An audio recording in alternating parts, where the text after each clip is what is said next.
রাজবাড়ীর গোয়ালন্দ উপজেলার দৌলতদিয়ায় ফেরিতে ওঠার সময় নিয়ন্ত্রণ হারিয়ে পদ্মা নদীতে তলিয়ে গেছে সৌহার্দ্য পরিবহন নামের একটি যাত্রীবাহী বাস। আজ বুধবার বিকেলে ৩ নম্বর ফেরিঘাট এলাকায় এই ভয়াবহ দুর্ঘটনা ঘটে। বাসটিতে ঘটনার সময় আনুমানিক ৪০ থেকে ৫০ জন যাত্রী ছিলেন বলে জানা গেছে। প্রত্যক্ষদর্শীদের বর্ণনা অনুযায়ী বাসটি ফেরিতে ওঠার মুহূর্তে চালক নিয়ন্ত্রণ হারিয়ে ফেললে মুহূর্তের মধ্যেই সেটি পদ্মা নদীতে পড়ে নিখোঁজ হয়। দুর্ঘটনার পরপরই স্থানীয়দের প্রচেষ্টায় তাৎক্ষণিকভাবে ১০ থেকে ১২ জনকে উদ্ধার করা সম্ভব হলেও বাকি যাত্রীদের ভাগ্যে কী ঘটেছে তা নিয়ে চরম উৎকণ্ঠা বিরাজ করছে। দুর্ঘটনার পর থেকেই নিখোঁজদের স্বজনদের আহাজারিতে ভারী হয়ে উঠেছে গোটা এলাকা। বিআইডব্লিউটিসি ঘটনার সত্যতা নিশ্চিত করে জানিয়েছে, বাসটি উদ্ধারে দ্রুত পদক্ষেপ নেওয়া হয়েছে। ইতোমধ্যে উদ্ধারকারী জাহাজ হামজা দুর্ঘটনাস্থলে পৌঁছেছে।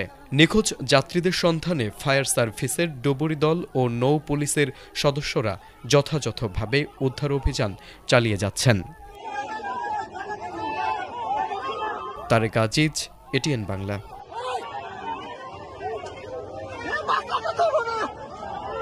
বহু মানুষ আছে তো বাসের ভিতরে।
নৌকা